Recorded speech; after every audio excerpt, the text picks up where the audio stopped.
The beating of Babes Wodumo, the singer, you'll remember, has posted a video showing boyfriend Mampintsha slapping her repeatedly. Now, before we get some perspective from Lisa Vetten, who is a researcher who's worked on this who's worked in this field, I should say, for at least over 20 years, let's first have a look at this video that emerged last night.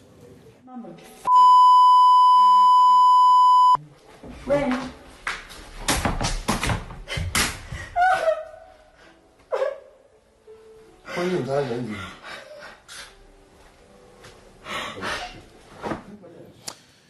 Lisa, that video it's frightening, to say the least. Firstly, what's your reaction as a woman when you witness that in the midst of this kind of abuse that is so pervasive against women in our country? I mean, I think what it points to is the fact that all our campaigns and all our talking are not actually sufficient. That behaviour like this is quite deeply entrenched. Last year, Babes Wodumo was confronted by Mampintsha on Metro FM about exactly this incident. Clearly, that didn't change his behaviour. So, obviously, we're going to need very much more of an intervention than simply to criticise or say, oh, this is wrong and it's shocking. And I quite like what you've just said, that this hasn't changed the behaviour. Your words are very, very carefully chosen, Lisa. You're saying that she was confronted about this by a radio presenter, and incidentally, this guy, Mampintsha, the boyfriend, you're saying he apologized about it. Firstly, why hasn't this behavior changed on his part? Could the silence of Babes Wodumo have anything to do with his continued aggressive behavior towards her? You know, I think it's very important to understand domestic violence as a process. So I think very often, you know, for women in the beginning, it's quite hard to believe that this is happening to them. They also still love their partners and hope that their partners will change. And, you know, very many abusive men mix good qualities along with their violent qualities. And there are a lot of women who hope that if they just figure out what it is that they are doing wrong, then they can stop doing that, and he'll always be this nice guy with the good qualities that they see, that the bad qualities are accidental. And it can take a while for women to reach the point where they realize you get both.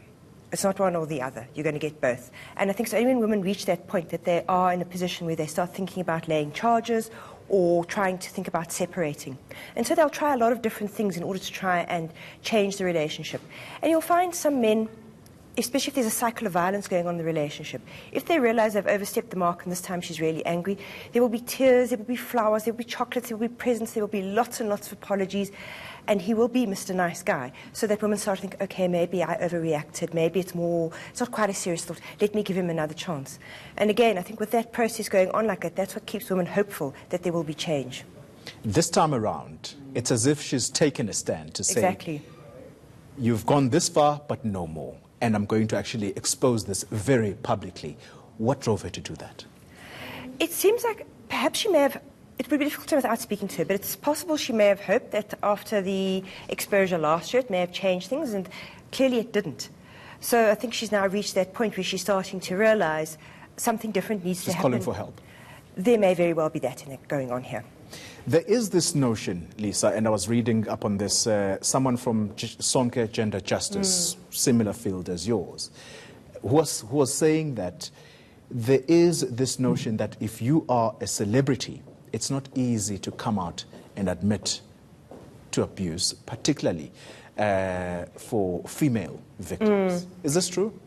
That can certainly be a pressure, because there is this pressure on you to have a perfect life, to be a perfect woman, to be somebody people look up to and admire you about. There is a whole idea that you ought to be a brand and nothing bad should ever happen to you. Domestic violence is still very stigmatized. So I think for that reason, women do keep quiet, because often they've got this very competent, powerful public persona, and yet this is happening to them, which can also make it very shameful. Which makes them a successful person, and so maybe this is some kind of, weakness on her part, that she reveals something like this. Is that perhaps the consideration? There can be that consideration, and you will sometimes find people will say, but how can somebody so strong allow herself to be abused? Here it's very clear. Where you don't have images, people say, but what did she do to provoke it? You know, there are two sides to a story here. And apparently there already is that kind of conversation going on social media, that did she provoke him because she knew that she was filming this at the same time and she was obviously going to publicize it? How do you respond to those kind of ridiculous assumptions. That's really unhelpful. Clearly there is already a problem in the relationship, so I think offering those kinds of excuses are really a way to downplay his violence and to justify it. He is wrong. What he did there is criminal. Clearly you cannot justify that. Lisa, just also the behavior of the perpetrator, Mampintsha. And we have to keep mentioning his name because he has to be known by South Africans that he is an abuser. The question I asked a previous guest was, where is he at this moment in time? How's he feeling where he was? Because there's always this false sense of power on their part that, I'm powerful and